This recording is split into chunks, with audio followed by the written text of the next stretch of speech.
할렐루야. 우리 모든 영광 하나님 앞에 올려드리십시다. 우리 좌우 살피시면서 우리 함께 인사하실까요? 함께 기도함이 능력입니다. 시작. 함께 기도함이 능력입니다. 다시 한번 좌우 살피시면서 인사하시죠. 함께 기도함이 능력입니다. 시작.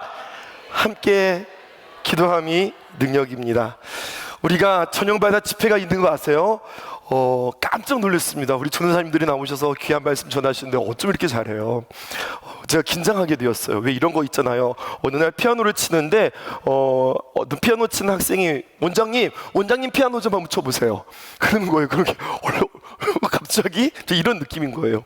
셰프님, 오늘 셰프님이 한번 요리 좀 한번 해보세요. 그러면 그 직원들 앞에 내가 요리를 해야 되는 그 느낌? 이런 느낌이에요. 우리 전도사님들이 얼마나 귀한 말씀 잘 준비해서 은혜를 우리에게 주시는지 그 자리에 나오지 못한 여러분들이 좀 아쉽습니다. 깜짝 놀랐습니다. 그럼에도 불구하고 어제 저녁 첫날부터 시작해서 월요일, 화요일 많이 나오셨어요. 제가 생각했던 것보다 많이 나오셨어요. 그래서 얼마나 감사한지 모르겠고 또 한 번 깜짝 놀랐어요. 새벽에 생각보다 적게 나오셨어요. 나는 주일날 그 새벽 예배자 그렇게 설교하면은 진짜 우리 큰일 났다. 우리 사역자들 회의하면서 야 큰일 났다. 야 내일부터 새벽 예배 어떻게 하면 좋으냐? 이 자리 어떻게 하면 좋으냐? 막 입으로 예배 드려야 되나? 그랬는데 괜찮아요. 자, 우리 내일부터 요즘 비가 와서 그래요. 비가 와서 그러고 비 그치면은 많이 나올 거라고 믿습니다. 오늘 저녁에 여러분들과 함께 귀한 말씀 나눠서 너무너무 감사하고요. 늘 말씀 새롭게 전하고 뜨거운 마음으로 전하지만 오늘 더 특별히 오늘 우리 정말로 집회한다는 마음 가지고 우리 전도사님들과 함께 집회한다는 마음 가지고 새롭게 잘 준비해서 오늘 정말로 중요한 말씀 전하고 함께 기도하는 귀한 시간 되었으면 참 좋겠습니다. 신방하러 갔는데요, 본영 전사님이 저한테 갑자기 훅 이렇게 질문하는 거예요. 목사님 목회하시면서 가장 행복했던 때가 언제예요? 이렇게 물으시는 거예요. 갑자기 이렇게 물어본다고? 목사님 목회하시면서 가장 행복했던 때가 언제예요? 많이 생각해 보니까 행복했던 몇 가지의 장면이 있어요. 참 몇 가지 내가 참 잊지 않고 마음속에 새기면서 그때를 생각하면 힘을 얻고 참 행복하고 감사했던 시간들이 있는데 그 가운데 말이에요, 1999년도 7월 26일에서 28일 날 충주 제일기도원에 있었던 그 집회, 제가 학생의 전도사로 아이들과 처음 올라가서 아이들과 함께 집회했던 그날을 저는 잊을 수가 없어요. 그날은 저에게 선물과도 같은 시간들이었습니다. 마침 이렇게 사진첩들을 돌려보니까 그때 그 사진이 있는 거예요. 지금으로부터 26년 전 사진입니다. 한번 띄워줘 보실까요? 충주 제일기도원, 제가 청주에 있는 에덴교회에서 교육전도사로 군대 제대하고서 그렇게 사역하고 있었는데요. 그때 중고등부 전도사로 담당하고 있었는데 그때 우리 선생님들과 아이들과 맨 앞자리에 차치해서, 그때는 마룻바닥이었거든요. 함께 기도했던 시간들. 또 끝나면은요, 그 다음 사진 보실까요? 또 아이들이랑 같이 가서 사진 찍고 밥 기다리면서 암송하면서 기다렸던 시간들. 그리고 얘들아 잠깐 나와 하고서 아이들 따로 산으로 올려 보내가지고 그 다음 사진 보여주실까요? 아이들한테 정신 바짝 차려라 막 그러면서 아이들 막 딱 군기 잡았던 그 시간들이 생각이 났어요. 한 아이가 첫째 날 지났나요? 둘째 날이 지났을까요? 울면서 왔어요. 목사님, 애가 울면서 왔어. 집회 앞에 두고, 저녁 집회를 앞에 두고 울면서 왔어요. 그래서 무슨 일이야 그랬더니, 목사님, 하나님이 저를 만나주지 않으세요. 다른 애들은 다 하나님을 만났는데 목사님, 저는 하나님이 저를 만나주지 않으세요 하면서 애가요, 그 자리에서 남자애가 펑펑 우는 거예요.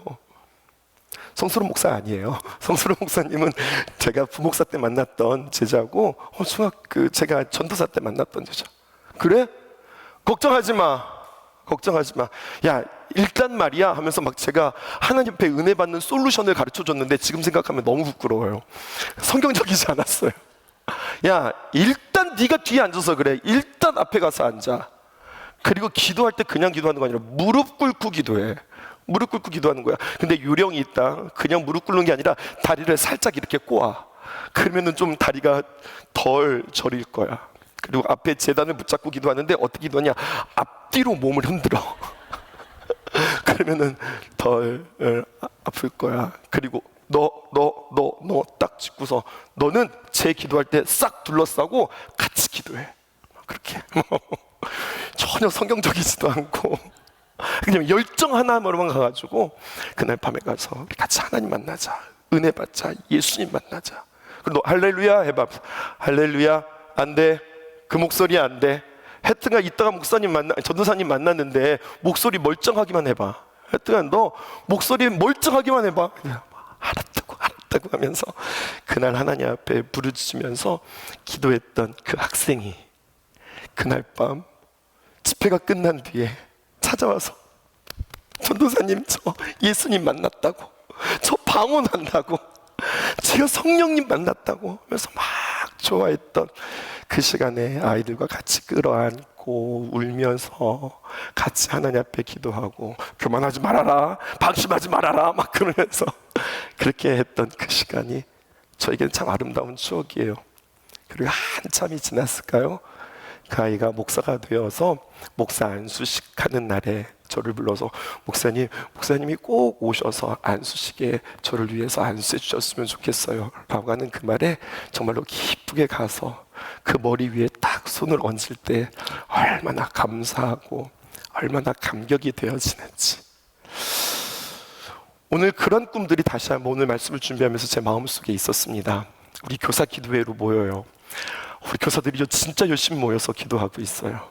또 우리 중보기도 팀들이 모여서 목사님 그 인원수를 좀 한번 세보세요 그랬더니 교사와 그리고 우리 중보기도 팀 포함해서 간식이 모자랐으니까 대략 한 85명에서 90명 사이에 모이셨다니까 너무너무 감사했어요. 더 많은 숫자가 모여서 함께 기도하는 귀한 시간이 되었으면 좋겠어요. 그런데 중요한 것은요, 우리가 하나님 앞에 중보하며 기도할 때 그 하나님이 어떤 하나님인가 우리가 알고 기도하는 것은 정말로 중요한 것 같아요. 그 하나님과 함께 동행하며 그 하나님 의지하며 그 하나님과 함께 교제하면서 기도하는 것, 그 무엇보다도 중요한 것 같아요. 여러분, 사람이 한번 태어나면 죽는 것은 정한 이치입니다. 그런데요 여러분, 한번 태어나고 그리고 한번 죽는 것 정한 이치인데, 그런데 중요한 것은요, 하나님의 계획에 따라 분명 하나님께서 언제 데려가실지, 또 우리를 어떻게 데려가실지 이것은 알지 못하지만 분명 우리가 이 땅에 왔으니 하나님께서 우리를 데려가실 일들은 분명히 있다고 하는 사실이에요. 근데 중요한 것은 하나님 언제 우리를 데려가세요? 하나님 저희를 어떻게 데려가세요? 이것은 우리 소관이 아니에요. 하나님께서 알아서 하나님의 때에 하나님의 방법으로 우리를 데려가실 것입니다. 우리가 알지 못하는 것들에 대해서 자꾸만 알려고 하기보다는 더 중요한 것이 있어요. 언제 부르시는지, 어떻게 우리를 부르실지 알지 못하지만 이 땅을 살아가는 우리 청년들이 있는데 우리가 천년만년 여기서 살 거라고 생각하지 마시고, 여러분 우리가 천국 갈 텐데 우리가 이사를 가더라도 먼저 가서 우리 집이 어떤지, 상황이 어떤지 상황 보고 이사 갈 준비하는데, 우리가 천국 주님께서 우리를 불러주신다고 하는데 천국 들어갈 준비를 우리가 이 땅에서 하고 있느냐? 여러분 이것은 무엇보다도 중요한 우리들에게 이슈예요. 이것은 우리에게 너무나도 중요한 사항이에요. 오늘 여러분들에게 그것을 질문하고 싶어요. 여러분, 주님께서 부르시는 날 여러분 아멘 하면서 주님께로 들림받을 그런 믿음 있으십니까? 아멘이시죠. 그런데 여러분, 주님께서 오너라 라고 할 때에 나는 주님 오너라 하는 그날을 위하여서 나는 지금 준비하고 있는가? 나는 어떻게 준비하고 있는가? 여러분, 이사를 가려면 그곳이 어떤 곳인지 알아야죠. 천국이 어떤 곳입니까? 천국은 무엇이 아니라 무엇입니다. 제가 잘 쓰는 방법인데요, 이렇게 정의하고 싶어요. 천국은 어떤 곳이냐? 천국은 눈물 없는 곳, 고통 없는 곳, 슬픔이 없는 곳, 아프지 않는 곳, 죽음이 없는 곳. 천국은 파라다이스? 네, 틀리지 않은 표현인데 그렇게 표현하기보다는 천국, 어떻게 정의하고 싶으냐면 천국은 어떤 곳이냐? 주님과 함께 영원히 동거동락하고 주님과 함께 동행하는 곳, 이것이 천국이라는 겁니다. 아멘이십니까? 천국이 좋은 이유는 슬픔이 없고 기쁨만 있고 아픔이 없고 행복하기 때문에 천국이 좋은 것이 아니라, 화려한 금은보화가 가득 쌓여서 좋은 것이 아니라, 천국은 우리 주님과 함께 동거동락하면서 지금은 거울로 보는 것과 같이 희미하지만 그때는 주님과 얼굴을 마주하면서 함께 예배하면서 함께 기뻐하면서 함께 동행하면서 함께 교제하면서 살아가는 그곳이 너무나도 좋기에 그래서 천국인 겁니다. 아멘이세요? 근데 여러분, 제가 도전해 볼게요. 그렇게 우리가 주님과 천국에서 행복하게 사이좋게 동행하면서 살아갈 텐데, 우리가 이 땅에 살아가면서 주님과 동행하지 않고 주님과 서먹서먹하고 주님과 함께한 시간들이 별로 나에게 없는 것 같다가 그날 천국 가서 하나님 반가워요, 주님, 제가 주님 알잖아요, 거기에서 동행 시작하고 거기서 주님과 친밀한 교제 시작하고 거기서 주님과 아름다운 나눔이 있겠냐는 이야기예요. 우리가 이 땅에서 주님과 동행하고 이 땅에서 주님과 친하고 이 땅에서 주님과 함께 풍성한 삶들을 누리고 나서 이것들이 이곳에서 훈련되어지고 준비되어져야 천국에 가서 그 삶들을 누리는 거 아니에요? 이 땅에서 하나님에 대해서 전혀 모르고 주님에 대해서 서먹서먹했던 내가 천국 가서는 주님과 친할 거라고 여러분들 기대하세요? 오늘 이렇게 여러분들에게 도전하며, 그러면 우리가 이 땅에서 주님과 어떻게 친하고 주님과 어떻게 동행하고 주님과 깊은 교제를 나눌 수 있을까? 그리고 우리 다음 세대들이 이 땅에서 주님을 어떻게 알고 주님과 어떻게 동행하고 주님과 어떻게 교제할 수 있도록 오늘 우리는 주님 앞에 뭐라고 기도해야 할까? 이거 오늘 여러분들과 함께 나누고 싶어요. 오늘 본문이 창세기 5장인데 창세기 5장에 등장하는 족보 이야기입니다. 근데 족보 이야기에 창세기 5장 1절이 이렇게 시작해요. 이것은, 지금부터 너희들에게 족보를 보여줄 건데, 이것은 아담의 계보를 적은 책이니라. 아담으로부터 시작되어지는 족보 이야기가 시작되어진다고 이야기해요. 근데 여러분, 아담의 아들이 있었습니다. 가인이 있었고 아벨이 있었어요. 그런데 아벨은 가인이 죽였지요. 그래서 없어요. 그래서 가인이 있는데 계보에 보니까 가인이 누락됐어요. 가인이 탈락됐단 말이에요. 계보다라고 이야기하고서 여러분은 3절 보실까요? 이렇게 기록되어 있습니다. 아담은 130세기에 자기의 모양, 자기의 형상과 같은 아들을 낳아 이름을 셋이라 하였고, 가인도 없고 아벨도 없고 누가 등장합니까? 셋이 등장합니다. 그리고 4절에 뭐라고 이야기하느냐? 아담은 셋을 낳은 후 800년을 지내며 자녀들을 낳았으며, 그리고 5절에 그는 930세를 살고 죽었더라, 이렇게 이야기해요. 그리고 창세기에는 정말로 이름을 알지 못하는 사람들이 계속 열거되어지면서 어떤 말이 반복되어지느냐? 이렇게 이야기해요. 낳은 후에 몇 년을 지내며 자녀를 낳았으며 죽었더라. 낳은 후에 몇 년을 지내며 자녀들을 낳았으며 죽었더라. 몇 년 후에 또 낳은 후 몇 년을 지내며 자녀들을 낳으며 또 죽었더라. 여러분, 이 이야기가 계속해서 반복되어져요. 성경을 보니까 아담이요 930세를 살았어요. 그리고 성경에 보니까요, 가인과 아벨만 낳은 것이 아니라, 셋만 낳은 것이 아니라 자녀들을 많이 낳았어요. 그런데 성경에서는 누구만 소개되어져요? 셋만 소개되어져요. 얼마나 수많은 사람들이 있었을까요? 그런데 그 시대에 그 수많은 사람들이 분명히 있을진데, 그 중에서 믿음을 가지고 하나님을 예배하고 하나님과 동거동락했던 사람은 과연 몇 명이가 되어질까요? 창세기를 쭉 읽어가면서 처음 만나는 족보 이야기를 통하여서 우리는 무엇을 알 수 있느냐? 첫 번째 보면은요, 야, 사람들이 참 오래 살았다, 이것을 깨닫게 되어지고요. 또 무엇을 깨닫게 되어지냐면, 참 오래 살았을 뿐만 아니라 그들이 이 땅에서 자녀들을 참 많이 낳았구나. 그리고 이 땅에서 오래 살고 자녀들을 참 많이 낳았구나 뿐만 아니라, 그럼 그가 분명히 그 오랜 세월 가운데 무언가를 했을 텐데, 그의 인생 가운데 무엇을 했다는 이야기는 하나도 기록되어져 있지 않고 죽었더라, 이렇게만 단순하게 표현되어져 있어요. 낳았다, 그리고 몇 년을 살았다, 그리고 죽었다. 낳았다, 그리고 몇 년을 살았다, 죽었다. 여러분, 이 족보가 우리에게 주는 메시지가 무엇일까요?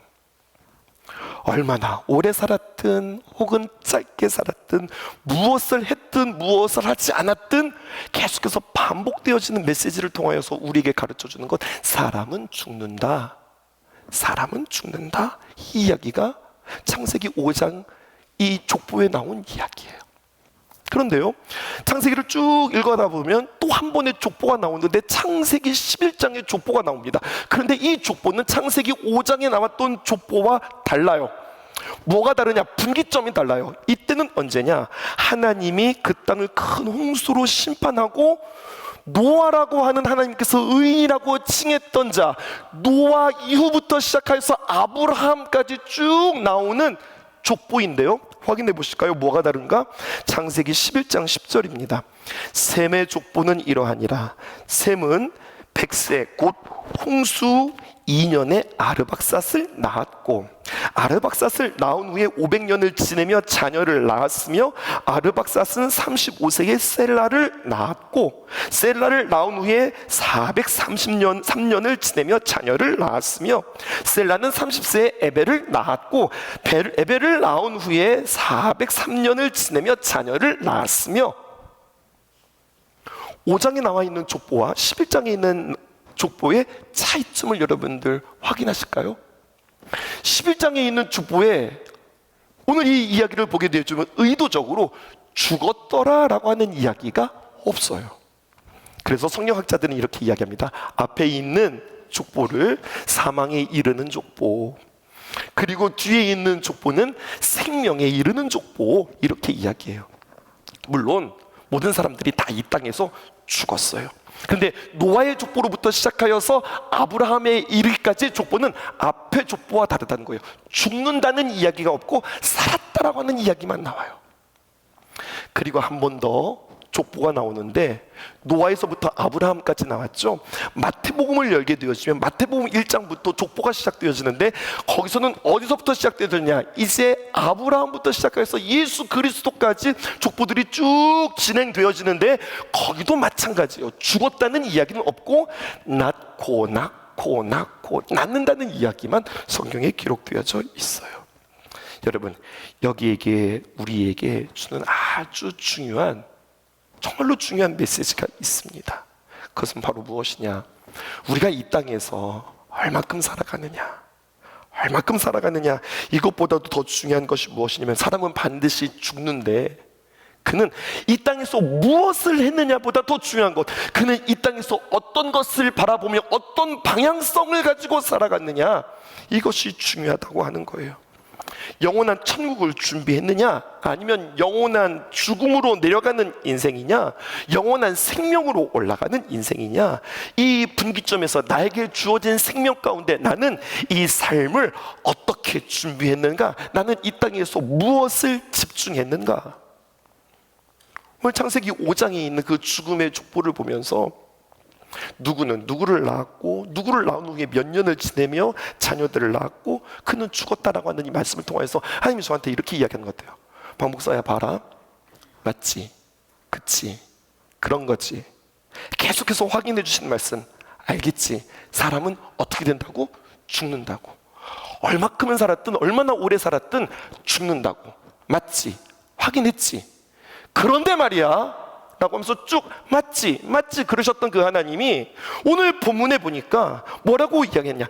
그런데 박 목사야, 봐라, 낳고 살다가 죽는 것이 아니라 낳고 살다가 죽지 않는 인생이 있다? 이렇게 이야기하는 거예요.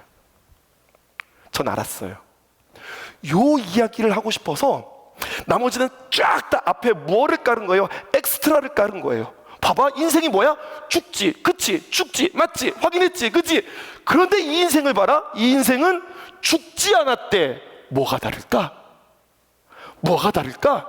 오늘 우리에게 이렇게 질문하는 거예요. 여러분, 그의 인생은 어떤 예외가 있습니까? 그 반복되는 패턴에 예외되어지는 자, 그는 무엇인가? 65세의 무드셀라를 낳았고, 그가 300년을 지내다가 하나님과 동행하다가, 그리고 죽었다가 아니라 하나님과 동행하다가 하나님이 그를 데리고 갔다. 그런데요, 재밌는 건 뭐냐면 그가 살아온 인생이 365년이라는 이야기입니다. 야, 365년을 살았대. 짧아요, 길어요? 엄청 길잖아요. 우리로 비하면 거의 3배나 되는 거잖아요. 그런데 성경은요, 그렇게 이야기하는 거예요. 아니, 그의 인생, 그 당시에 평균 연령이 얼마였는 줄 알아? 800에서 900이야. 800에서 900. 여러분, 그 앞에 있는 그 사람들의 이야기들의 연수를 보면 보통 800에서 900. 그런데 오늘 무드셀라는요 얼마에 준 거예요? 365. 그러면 이 사람은 길게 산 거예요? 짧게 산 거예요? 엄청 짧게 산 거예요. 젊은 나이에 죽은 거예요. 우리로 말하면 요절한 거예요. 아휴, 그 사람 어떡해? 죽었대. 얼마 못 살았네? 아쉬운 인생이 아니라, 여러분, 얼마나 길게 사느냐가 중요한 게 아니에요. 그래서 성경은 우리에게 한 인생을 도전합니다. 그게 바로 누굽니까? 33살에 죽었던 사람, 바로 예수 그리스도를 우리에게 보여주면서 사람이 이 땅에서 얼마나 오래 사느냐가 중요한 게 아니야. 얼마나 오래 사느냐가 중요한 것이 아니라 사람이 이 땅에 살아가면서 어떤 방향성을 가지고 무엇을 전하면서 살아가느냐가 중요한 거야. 왜? 사람은 죽는 것으로 끝나는 것이 아니라 어떤 인생이든 주님께서 다시 살리시니까. 다시 살리는데, 예수님을 믿든 예수님을 믿지 않든 그 영혼은 다시 사는데, 다시 살아서 그가 어디에서 사느냐, 이게 중요한 거야. 오늘 성경은 우리에게 이것을 이야기하고 있는 겁니다. 그러니까 아유, 그렇게 죽었어? 아쉽네. 아이고, 그분은 오래 사셨네, 장수하셨네, 복 받았는데. 그게 아닌 거예요. 이 땅에서 얼마나 살았느냐가 중요한 것이 아니라 우리가 이 땅에서 사는 동안에 천국을 준비했느냐, 주님과 동행했느냐, 그리고 그 주님과 동행하면서 이 땅에서 그 주님을 누리면서 살았느냐, 이게 중요한 거죠. 에녹 우리가 함께 이야기하고 오늘 기도할 거예요. 에녹은요, 어떻게 그는 죽음을 맛보지 않고 많은 패턴 가운데 똑같이 그 패턴에 들어가지 않고 그는 어떻게 예외가 될 수 있었을까요? 어떻게 그는 죽음의 족보가 아니라 생명의 족보에 들어갈 수 있었을까요? 하나님께서는 그를 어떻게 평가하느냐, 하나님과 동행하다가 하나님께서 그를 데려가셨다라고 이야기해요. 여러분, 하나님과 동행한다는 건 무엇입니까? 하나님이 우리와 함께하고 계시다라고 하는 말과는 다른 거예요. 동행이라고 하는 것은요, 같은 걸음을 맞추면서 같은 방향으로 함께 걸어가는 것, 이것을 동행이라고 하는 거예요. 하나님과 내가 함께 있는 것은 그냥 같이 있는 거예요. 그런데 에녹은 하나님과 함께 있을 뿐만 아니라, 여러분 그거 아셔야 합니다. 모든 사람들은 하나님과 함께 있습니다. 그런데 모든 사람들이 하나님과 함께 있는데 두 종류의 인생이 있는 거예요. 하나님과 함께 동행하느냐, 아니면 하나님께서 자꾸 인도하시는데 그 주님과 동행하지 않고 딴 데로 가느냐, 이 이야기인 거예요. 근데 에녹은 하나님과 함께 동행했다고요. 우리 좀 더 구체적으로 하나님과 동행하는 게 뭐예요?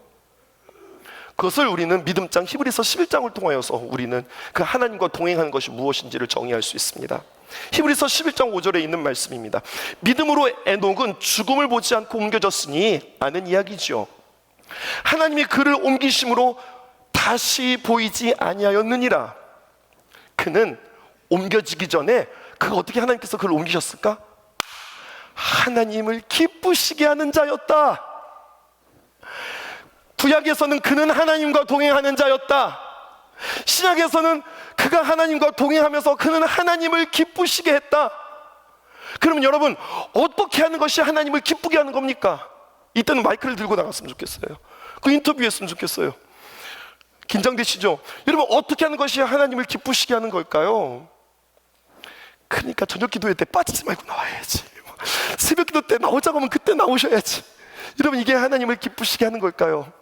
성경은 그거보다 더 중요한 근본적인 것들을 이야기해요. 여기서 요절이 등장합니다. 히브리서 11장 6절에 있는 말씀, 여러분들이 잘 아는 말씀, 이게 바로 에녹을 위해서 하는 이야기예요. 믿음이 없이는 하나님을 기쁘시게 하지 못하나니 하나님께 나아가는 자는 반드시 그가 계신 것과 그가 자기를 찾는 자들에게 상 주시는 이심을 믿어야 할지니라. 아멘이세요? 에녹은 이거 믿은 사람이에요. 에녹이 이 땅에 살아가면서 특별한 무언가를 한 게 아니라 그에게는 두 가지가 있었어요. 하나님은 내 곁에 계시다. 하나님은 내 곁에 계시다. 그가 계신 것과 또 그가 자기를 찾는 자들에게 상 주시는 이심을 믿어야 할지니라. 에녹은 믿었다고요. 무엇을 믿었다고요? 우리 하나님은 상 주시는 분이셔. 이것을 믿었다고 하는 거예요. 우리는 하나님을 믿어요. 여러분들이 믿는 하나님은 어떤 분이세요? 오늘 우리 밤에 기도하는 그 하나님은 어떤 하나님이세요? 이 온 우주 만물을 통치하시고 운행하시고 하나님의 귀한 구원의 계획을 하나님의 뜻 안에서 펼치시는 분이라고 여러분들 믿으세요? 여러분, 그것도 틀린 표현 아니에요. 그런데 오늘 제가 여러분들에게 드리고 싶은 말씀은, 하나님이 우리 가운데 존재하시고 우리 가운데 섭리하시고 운행하시고 구원의 귀한 역사를 이루시는 것 정도가 아니라 그 하나님은 어떤 분이냐? 저는 여러분들에게 이렇게 표현하고 싶어요. 하나님은 지, 그리고 정, 의, 감정, 느낌, 여러분 그분의 성품, 이것들을 다 가지고 계신 분이라고 여러분들에게 말씀드리고 싶어요.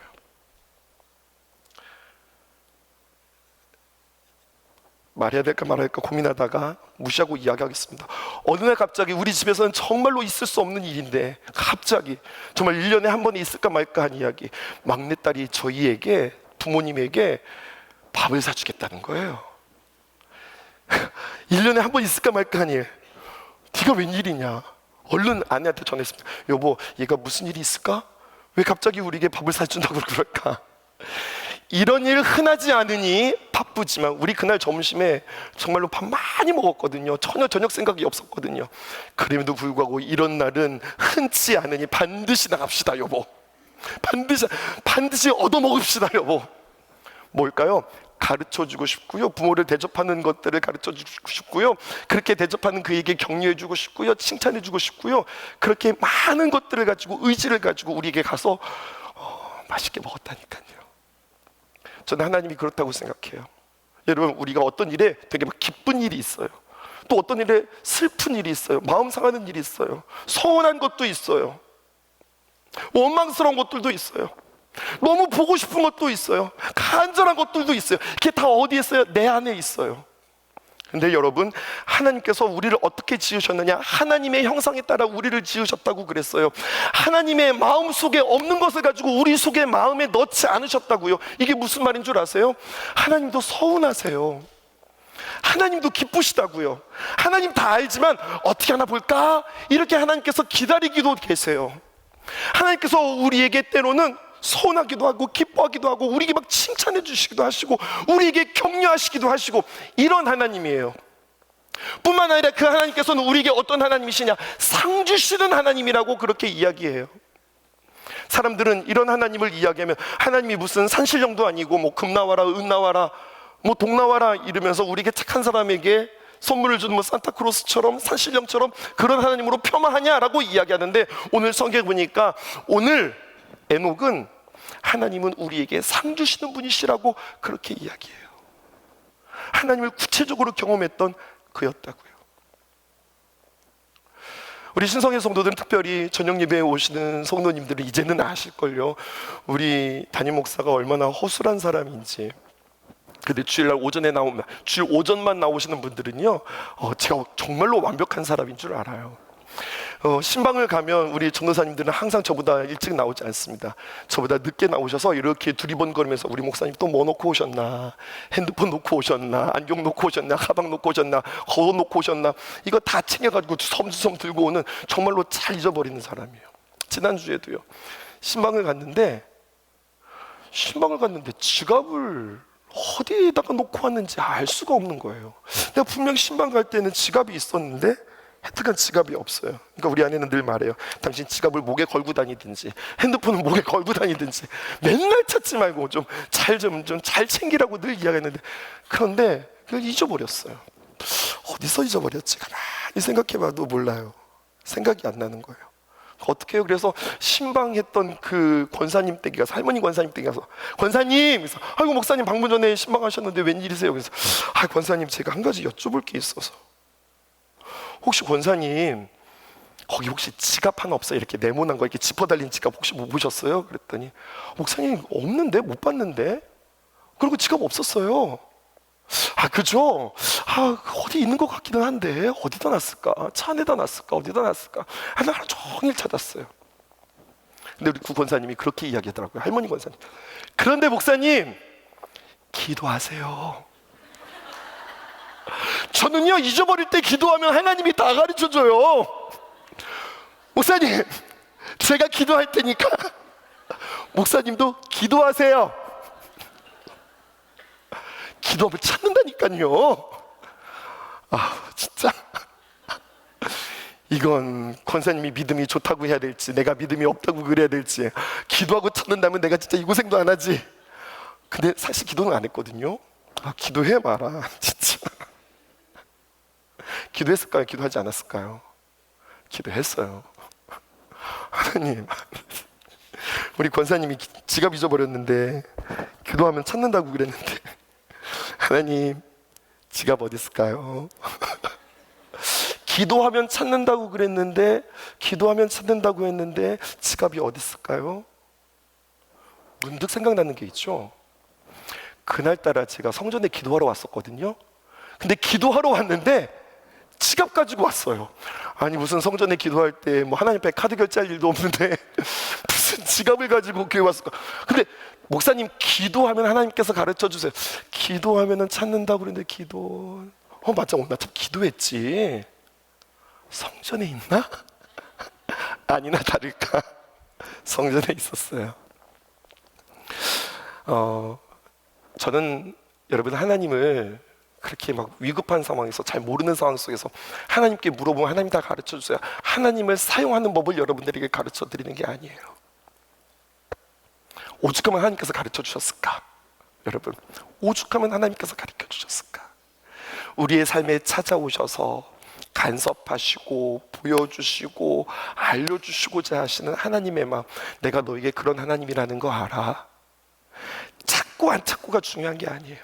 살고 죽는 게 중요한 게 아니에요. 얻고 없어지는 거, 그게 중요한 게 아니라 내가 너와 함께 있고 내가 너를 지키고 내가 너를 보호하는 만군의 주 여호와 하나님, 시간을 뚫고 공간을 뚫고 우리에게 찾아오는 그 하나님이라고 하는 거 너 알아? 오늘 주님께서 이것을 우리에게 가르쳐 주시는 거예요. 그리고 하나님께서 우리에게 영원한 생명을 주실 뿐만 아니라 요한복음 10장 10절에 하나님께서 우리에게 생명을 주실 뿐만 아니라 하나님과 함께 풍성한 삶을 누리도록 우리에게 허락하신 그 하나님의 귀한 계획이라고 하는 사실, 오늘 주님께서 우리에게 말씀하시면서 하나님께서 이 땅에서 그 하나님 의지하며 하나님 찾으며 하나님 도와주시며 우리의 삶 속에서 간섭하시는 그 하나님과 교제하면서 살아라. 그리고 우리 천국에서 그 교제에 잊지 말고 더 풍성한 교제로 내가 너와 함께 하자. 오늘 주님께서 우리에게 말씀해 주시는 거예요. 저는 에녹이 분명 그렇게 살았을 거라고 믿어요. 하나님은 어떤 하나님이냐? 나에게 상 주시는 하나님이다. 인생 가운데 과거에도 그렇고 현재도 그렇고 미래도 그러며 인생이 호락호락한 인생이 어디 있겠어요? 누구나 다 힘들고 어려운데 그럼에도 불구하고 에녹은 한 가지, 하나님은 나에게 상 주시는 분이셔. 내가 슬퍼하고 내가 기뻐하고 내가 서운하고 그리고 내가 정말로 설레이고 막 칭찬해주고 싶고 내가 복주고 싶은 것처럼 우리의 하나님도 그래. 그러면서 언제나 그는 하나님의 표정 살피고 하나님의 모습 살피고 그리고 하나님께 웃음 드리겠다고 작정하면서 살아갔던 인생, 하나님께서 그를 참 기뻐하시고 그와 함께 동행하시며 그를 건지셨던 사건이 오늘 이 성경에 기록되어져 있어요. 동행하는 예배자, 동행하는 중보자, 우리의 삶 속에 하나하나 간구하며 기도할 때에 우리의 삶 속에 하나도 놓치지 아니하시고 우리의 삶을 응답하시고 인도하시는 그 하나님, 여러분 저는 확언컨대 이번 여름 행사 다를 겁니다. 분명히 다를 겁니다. 왜 다르냐? 지난 겨울 성경학교 우리가 진행하면서 여러분들에게 그렇게 도전했어요. 만약에 말이죠, 우리가 여름 성경학교 할 때 온 성도들이 와서 더 많이 중보하며 기도하고 우리 아이들을 위해서 힘쓰고 애쓸 때 우리 가운데 펼쳐질 하나님의 놀라운 은혜 정말로 기대되지 않아요? 이번 여름 성경학교 우리 정말로 기도로 준비해요. 그 전에 했던 것들이 못 쓸 거라는 건 아니에요. 그 전에도 정말로 잘했어요. 그런데요 말이죠, 이번에 우리가 더 모여서 기도하고 더 하나님을 바라고 또 하나님을 기대하며 기도의 물량들을 쌓을 때에 우리에게 부어주실 하나님의 은혜가 얼마나 클까요? 당장 내일부터 시작해서 여러분들 첫 번째 주자 뜁니다. 우리 청년들 내일부터 시작해서 하나님의 귀한 은혜를 받을 텐데요, 제가 선언합니다. 여러분들에게 이제 수련회는 없어요. 내 인생의 마지막 수련회라고 여러분들 생각하세요.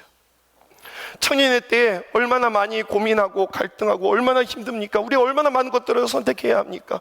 세상과 얼마나 부딪혀서 우리가 이겨야 합니까? 그런데 성경은 우리에게 이야기할 때에 세상을 이길 힘은 이것이니 곧 우리의 믿음이라. 다시 한번 우리의 믿음들을 점검하고 그 하나님을 만나는 것만이 우리에게 비결이라고 오늘 성경은 우리에게 이야기해요. 행사처럼 다녀오지 마세요. 나에게 유일한 내 생애의 마지막과 같은 그러한 수련회라고 생각하고 여러분들 주님 앞에 간절한 마음으로 나아가 기도할 수 있기를 주님의 이름으로 축복해요. 내년에는요 또 다르게 준비할 거예요. 내년에는 또 우리에게 또 없는 것처럼 그렇게 주님 앞에 간절히 또 행사들을 준비할 거예요. 근데 여러분, 내년 오기 전에 우리 예수님 오실지도 몰라요. 우리의 마음속에 주님과 동행하는 귀한 예배자, 내가 주님을 맛보았죠, 내가 주님을 알았죠. 맞아요. 옛날 우리가 주님 앞에 그렇게 은혜 받았죠. 요즘 요한계시록을 나누면서 여러분들과 함께 새벽 예배장 함께 고백하고, 사실은 저의 고백이거든요. 내가 맞아 그렇게 기도했었는데, 내가 그렇게 하나님께 귀한 은혜를 받았었는데, 하나님께서 우리에게 그렇게 하나님을 만나게 하시는 귀한 역사들이 우리에게 있었는데, 하나님 우리에게, 우리 아이들에게 하나님 그 만남 허락해 주세요. 기도하고 기대할 수 있는 저와 여러분들 되어지기를 주님의 이름으로 축복합니다.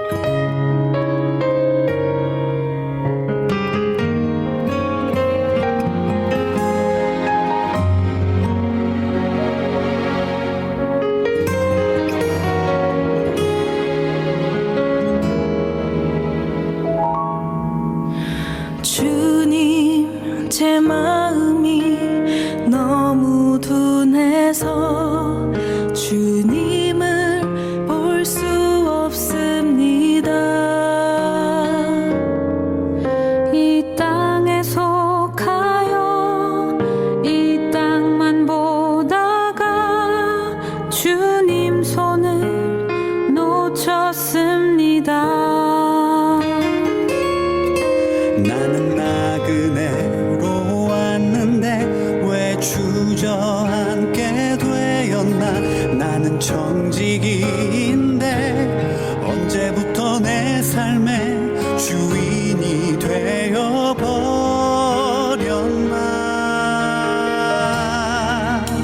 믿음이 없이는 기쁘시게 못하나니 고된 수고도 다 헛될 뿐이라.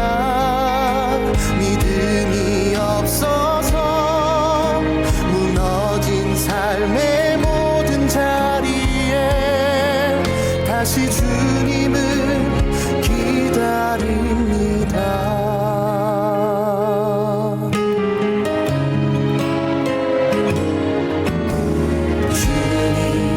제 마음이 너무 둔해서 주님을 볼 수 없습니다.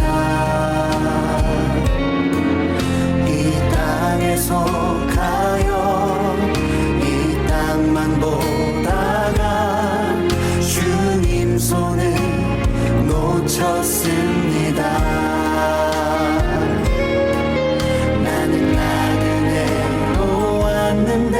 왜 주저앉게 되었나.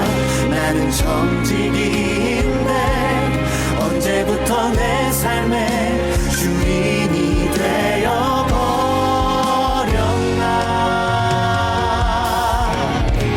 믿음이 없이는 기쁘시게 못하나니 고된 수고도 다 헛될 뿐이라.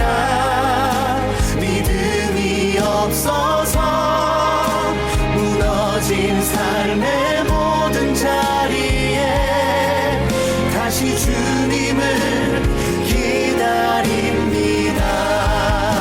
믿음이 없이는 기쁘시